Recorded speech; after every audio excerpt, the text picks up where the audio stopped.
Namaskar, hello and welcome to Sansat TV. I am Namrata Singh and you're watching Perspective. In May 2020, amid unprecedented global challenges, Prime Minister Narendra Modi launched the Atmanirbhar Bharat Abhiyan, a landmark mission aimed at building a self-reliant India. Rooted in the principles of vocal for local, local for global and made for the world, the mission aims to strengthen domestic capabilities, boost manufacturing and position India as a key player in global supply chains. Backed by a 20 lakh crore rupees economic package during the pandemic, the initiative focused on 5 pillars: economy, infrastructure, technology-driven systems, demography and demand. Over the past 6 years, Atmanirbhar Bharat has emerged as a key driver of reforms across manufacturing, defense, agriculture, technology, energy and innovation. Today, India is a global manufacturing and startup hub, a leading renewable energy nation and a major exporter in sectors ranging from defense to electronics. Defense exports have surged, startups and unicorns have flourished, and business reforms have strengthened India's economic landscape. As Prime Minister Modi completes 12 years in office, Atmanirbhar Bharat stands as a key pillar of the vision for Viksit Bharat, reflecting India's growing self-reliance and emergence as a confident global economic force.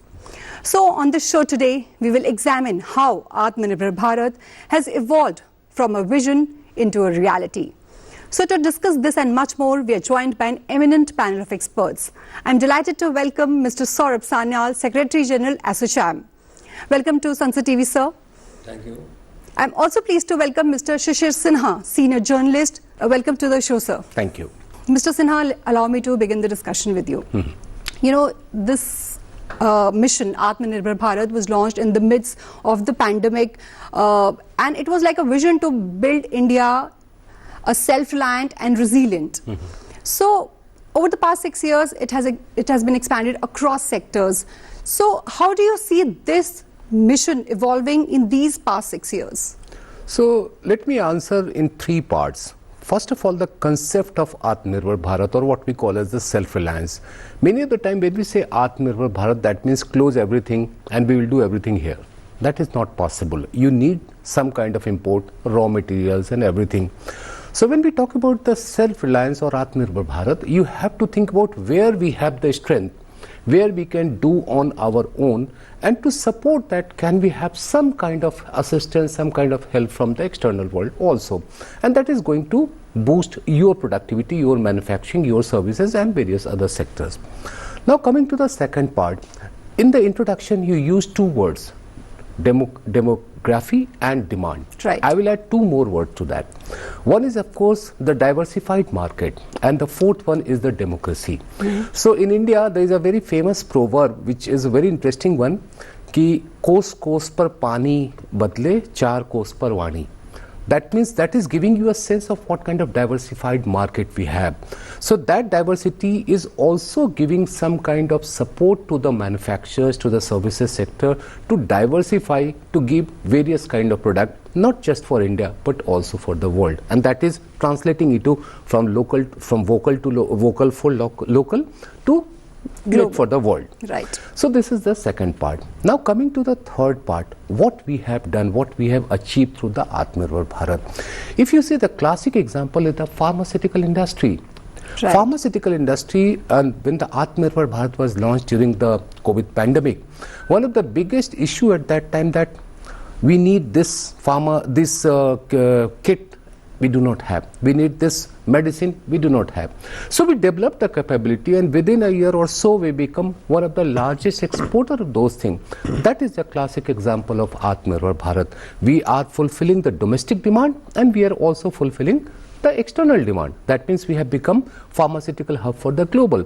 So if you combine all the 3, one is a concept, the second one is a conduct, and the third one is what we have achieved during last 6 years, that self-reliance or Atmanirbhar Bharat is giving a kind of foundation stone, what we call as the Viksit Bharat by 2047. Absolutely. Let me bring in Mr. Sanyal into the discussion. So Atmanirbhar Bharat is often seen as an effort to build a strong ecosystem, that enables Indian businesses, entrepreneurs, industries to compete globally actually. So in your view, what is the broader vision behind this Atmanirbhar Bharat, and how do you define the true self-reliance in today's interconnected world? Thank you for this question, Namrata ji. So at the outset, I would like to congratulate the Honorable Prime Minister Shri Narendra Modi ji for completing 12 years, the longest serving Prime Minister of India. Assocham really appreciates the hard work which has gone in developing his concept of Atmanirbhar Bharat, as you rightly brought out. So when we look back before 2014, 13-14, it was not that India was not doing well. During Dr. Manmohan Singh's time also, there was an Atmanirbharta which was going in. He opened up the global phenomena, and we started, there was a time in 2007-8 when India was shining. But alongside, there were large number of pinpricks which happened. There were many scams which happened, Harshad Mehta and the gang, which created a lot of problem. There were in imports, while we were getting things globally, there was hardly any, there was a huge challenge for the homegrown products and people and quality of products which are coming from China. There we saw dumping of steel, dumping of many other goods and services which started happening, which was on the lopsided Atmanirbharta. Right. So in 2014, when the Honorable Prime Minister gave a clarion call, and he started developing reforms. He started, coming out with beautiful reforms, and right from the word go, it was that it will be vocal for global, it will be Atmanirbharta, it will be manufactured in India, and our own products, our own stuff will be going abroad in places. We will be the factory for the world, we will be the pharmacy of the world, we will be the startups of the world, and that is how this Atmanirbharta started getting translated on ground. And today we see, as you have already mentioned, that in defense, in pharmaceuticals, in agriculture, we are now leading the world. And there are many other things in electronics and semiconductors. We have now started in the emerging technologies. We are now started leading the world, and in the digital arena, we are the fintech and the digital payments. We are leading the world, and people are copying us. So this is what is Atmanirbharta, and we are. There is no doubt in our minds that by 2047 or even before that, India is going to be a global power. India is going to be the hub of global manufacturing. It is going to be energy secured. It is going to be food secured. It is going to be pharmaceutical manufacturing hub of the world. Absolutely. Even Mr. Sinha was talking about this pharmaceutical sector, and Assocham has, they came out with an outlook on this. Sir, tell us something about. So we had this pharmaceutical conclave today, where we had all the captains of the industry, the Honorable Minister of State, Srimati Anupriya Patel, she was there as the chief guest, and we had Mr. Manoj Sinha, also the Secretary, Department of Pharmaceuticals and Fertilizers, being there. So they gave out the policy perspectives, and we gave a lot of awards to all those pioneering in the work of pharmaceuticals and who came out with innovative medicines, innovative vaccines. As you know, during COVID, we were importers of vaccines, and from the COVID taught us a lesson that we have to be exporters. So not only vaccines we exported, we had a vaccine diplomacy. We not only catered to our own requirements, but we also gave it to the world, to all those countries which were really looking for help. Absolutely. So India overnight became an exporter of vaccines, as well as PPF, the personal protective clothing. Right. So we were importers earlier, and then we became the exporters. So that was the foundation of Atmanirbhar Bharat. That was my actually next question to Mr. Sinha, that PPE kit and to medical devices and vaccines were the beginning. It was the beginning of Atmanirbhar Bharat. Yeah. So do you see? So what lessons did we did it offer to India's self-reliance journey, according to you? See, if I just take cue from Mr. Sanyal when he's talking about the pharmaceuticals, how we have grown from net importer to the largest, one of the largest exporter, and we are becoming a pharmacy hub for the global. I think the most important thing at this moment, we are developing the manufacturing capability, not just for the finished product, but also for the intermediary goods or the raw material. At the same time, the cost of logistic, which has been a major concern. I mean, if I can remember, earlier the logistic cost was in the double digit, 13-14%, and that was affecting our competitiveness. Now with the help of PM Gati Shakti, we have been able to brought down that logistic cost, and now it is in the single digit. So on the one hand, you are developing the manufacturing capability. On the other hand, you are trying to develop self-reliance in intermediary. It will take some time. Let me tell you, it's not going to happen overnight, because designing the entire thing and developing the entire thing is not something which will happen overnight. It will take some time. But still, we are working on that direction. And at the same time, when you are bringing the product from the factory to the market, factory to the port, factory to various other points from where it has been it can be taken to the market, if that cost come down, that is certainly going to add competitiveness, and that will be the real journey of self-reliance, because you are going to fulfill the domestic demand, you are going to fulfill the global demand, and that will enhance your portfolio. Okay. Mr. Sanyal, one sector that is often cited as one of the biggest success story is the defense sector when we talk about Atmanirbhar Bharat. And especially the strong focus is on the indigenous manufacturing and reducing import dependency, and making Prime Minister Modi's vision of making India a leading defense exporter. And also there have been a record surge of over 38,000 crore rupees in financial year 2025-26. So how do you assess the impact of these efforts on India's security, strategic autonomy and global standing in defense manufacturing? It is a very good initiative which was taken by the Honorable Prime Minister and his team of ministers. You see, we were initially in 2014 or 2013 and a decade back, we were always and almost the importers of defense equipment. We had the wherewithal, we had the capability, our own engineers, our own people were manufacturing it outside India. So when the Honorable Prime Minister gave this call of Atmanirbhar Bharat and defense manufacturing in India, so our MSMEs and our large companies, they started getting inside. We had the Adanis, we had the Ambanis, we had the Tata Advanced Systems, we had Mahindra Systems. If you see the history in the world, all the manufacturers of defense equipment have been the automotive manufacturers, because they have the wherewithal, they have all the heavy machinery, and that can be easily converted into defense equipments. Right. So this manufacturing is a very niche sector where you need precision engineering. Okay. So the latest operation of Sindoor has proven that the Indian MSME, right, the Indian startups, right, and the government DPSUs are no less in manufacturing than the world. The so-called Bombardiers and Boeings abroad have done their bit, but we are no less. Our DPSUs like the HAL have produced wonderful aircrafts, fighter jets. Right. They have produced the attack hepters. They have also produced the main battle tank Arjuna, for instance.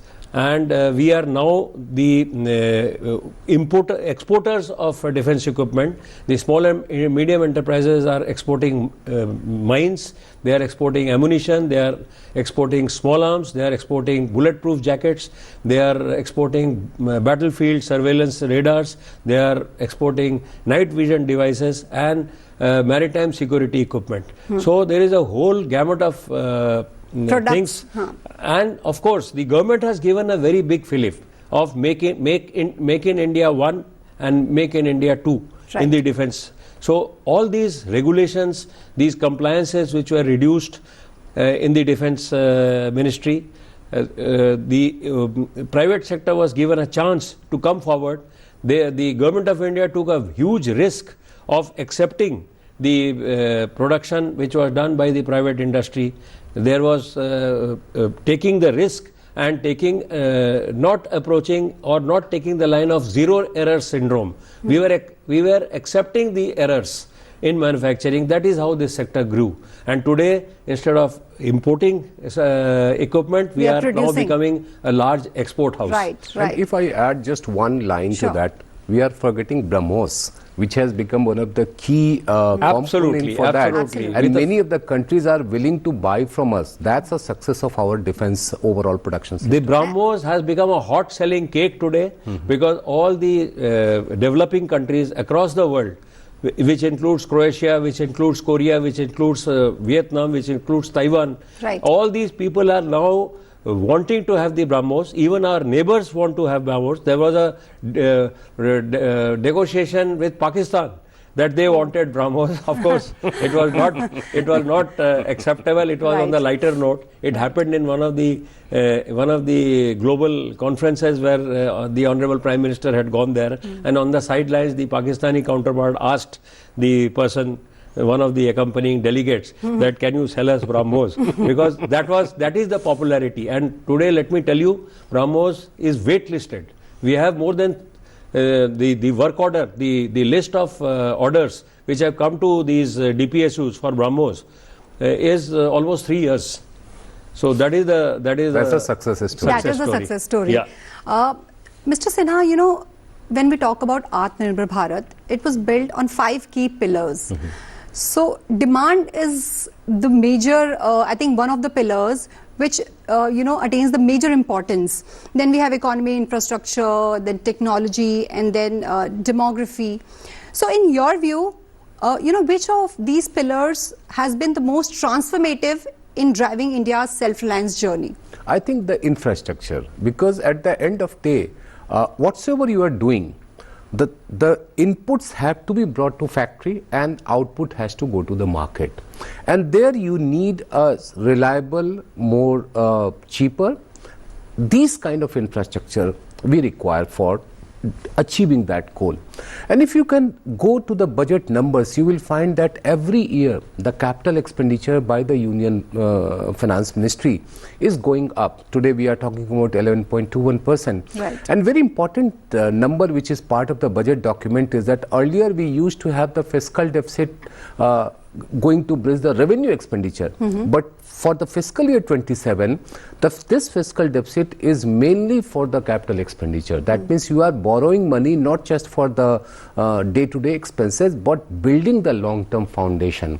So in my opinion, infrastructure is very important, not just from what I discussed with you, but also at the same time, it is a very, very labor-intensive sector. Right. Like when you build a road, when you build, when you lay down the railway tracks, everywhere there is a possibility of very high number of people getting employed. Right. Number one. Number two, when the road is built, there is a possibility of developing the township or the habitat on both sides of the road. Absolutely. So that means a factory can be developed on the side of the road because you have the infrastructure available.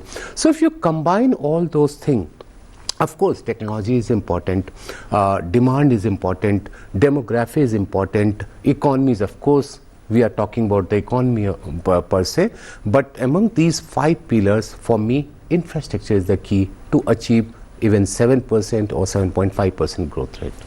These pillars has the most transformative in driving India's self-reliance journey? I would second and endorse Shishirji's thoughts. Infrastructure is one of the most important sectors for development. In America is not great because of its men or because of its technology and know-how. It is because they have got fantastic communication network, they have got fantastic roads. Right. So they can communicate easier, they can communicate faster, their goods and services can move faster, and that is why taking a cue from them, India also developed the Gati Shakti. Right. And that Gati Shakti has really given Gati to our development. And we hope and pray that everybody follows Gati Shakti, and Gati Shakti grows by leaps and bounds. And our manufacturing, you can see it, the east-west corridor, the north-south corridor, the defense dedicated, the freight corridors and the defense corridor which has come up, which is passing through UP. You see the number of manufacturing units which have come up, the defense manufacturing units which have come up.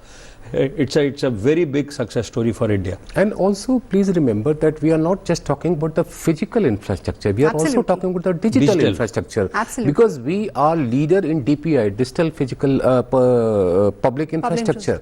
So that DPI is also giving what Mr. Sanyal is talking about, the communication. When we are talking to people, when we are doing all kind of UPI thing, that needs a strong digital infrastructure, and fortunately we have developed that, and that is why my opinion is that infrastructure, physical as well as the digital combination of these two is giving a good boost to the overall growth prospect. Definitely.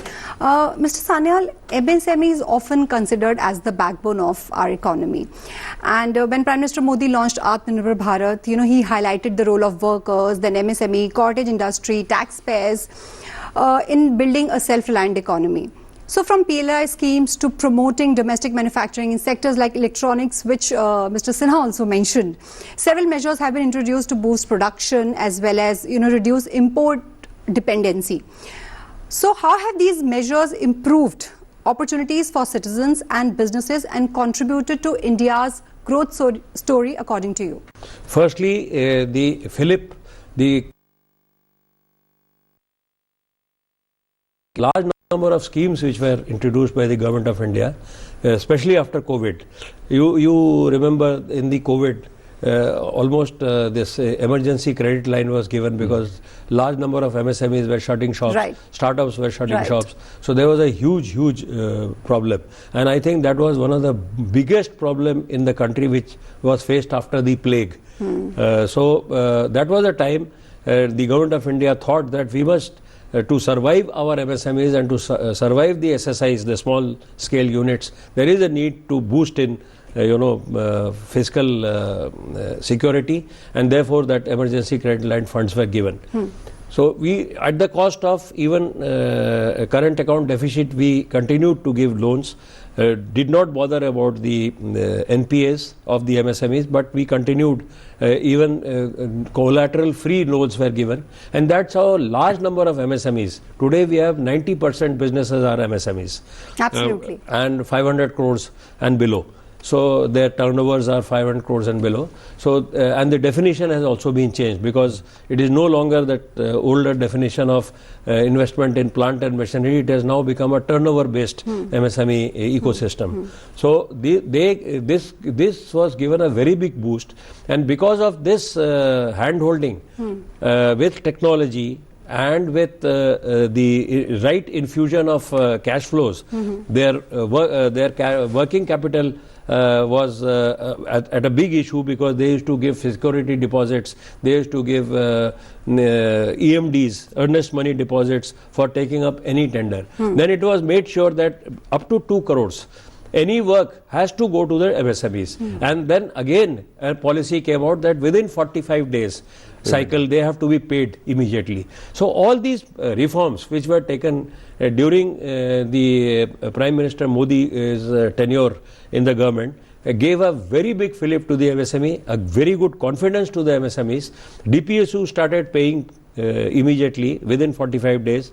Disciplinary action was taken against the PSUs if they were not releasing the funds in time to the MSMEs. So all these good policies came up, and therefore MSMEs prospered. They became the growth engines of India, and they are today India is on a fast track of into manufacturing, and I'm sure within the next 5 years we are going to become the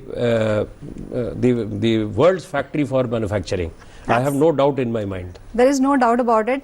Mr. Sinha, when we talk about Atmanirbharta, then agriculture is one sector where we have attained Atmanirbharta, and even its allied sectors like animal husbandry, fisheries, aquaculture, horticulture, which received significant attention under Atmanirbhar Bharat mission.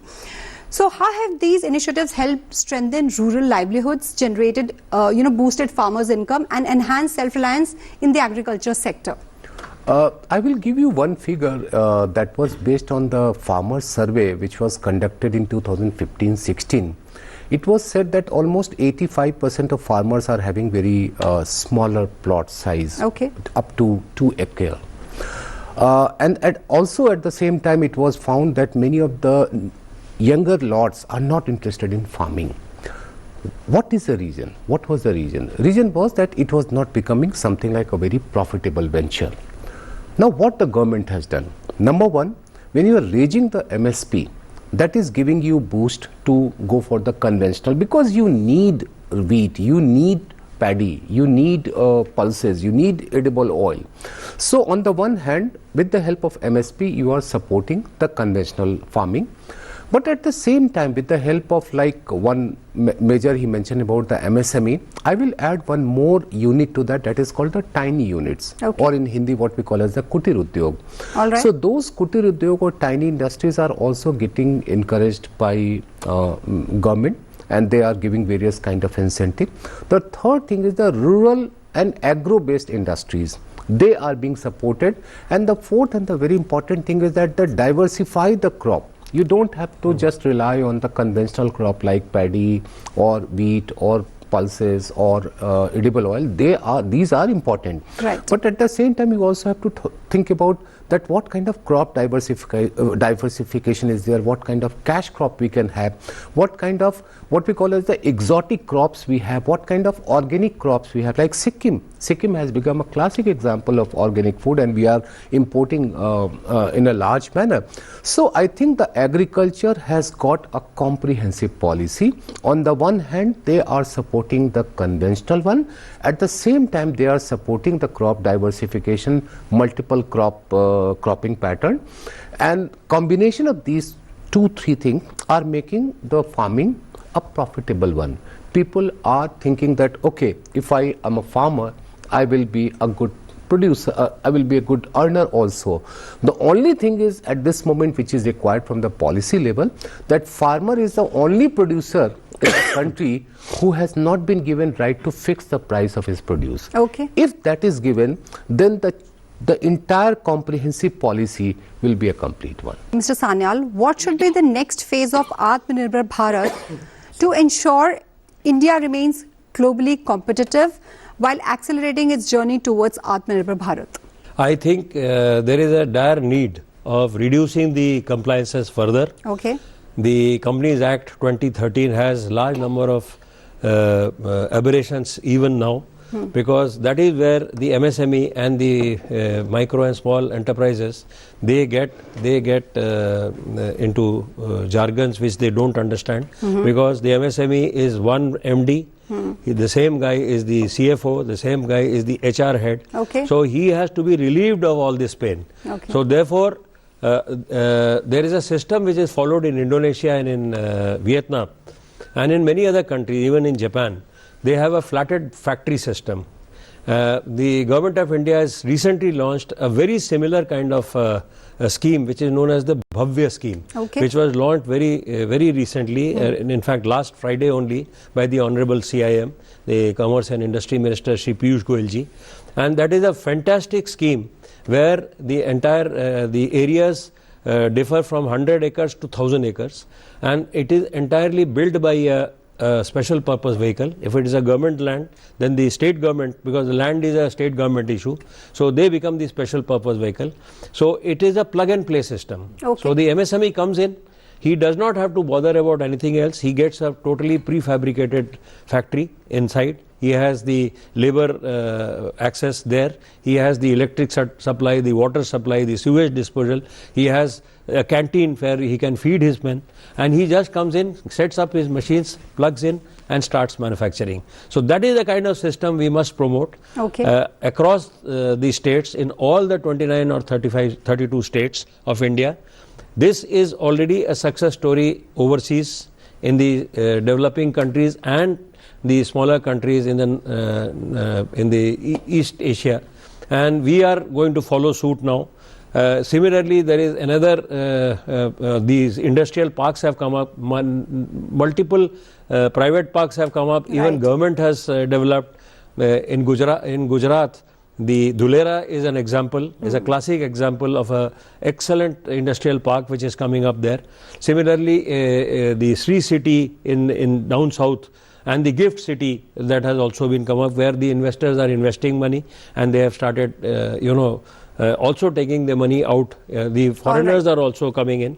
And in this budget, there was a very good provision which was made by the Honorable Finance Minister, Mrs. Nirmala Sitharaman ji, that the overseas people who want to invest in India, when they collaborate with an Indian partner, they don't have to pay the kind of taxes which they were paying earlier. Absolutely. So this is a very, very monumental change and a reform which will bring a lot of FDIs. In fact, just to quote quote the figures of FDI, in 13-14 we had USD $45 billion of FDI, and today in 25-26, just at the end of the financial year, we have 95 billion USD as the FDIs. Similarly, if you see in exports, we have exported USD 466 billion in the year 13-14, and today the exports have reached $860 billion. And in the next 2 years, our expectation is that it will touch more than $1 trillion. So this is the kind of success story which we are seeing with the reforms, with the rapid rate of reforms which are taking place. Implementation on ground was the most important factor, which had not happened over 2-3 decades in the past. Which is now happening. Right, sir. So, Mr. Sinha, any closing comments? I just think what we have, Jan Viswas bill, now more and more decriminalization of offences are very, very required for ease of doing business and leaving of business. Absolutely. So as our guests have highlighted, Atmanirbhar Bharat has evolved from a vision into a transformative national mission, strengthening India's economy, innovation ecosystem and global standing. So as the country advances towards the goal of Viksit Bharat, self-reliance will continue to be a key driver of growth, resilience and strategic strength. With that, it's a wrap on this edition of Perspective. Thank you to both of you for joining us and sharing your insights. Well, viewers, that is all I have for you in this edition of Perspective. Stay tuned and thank you for watching Sansat TV.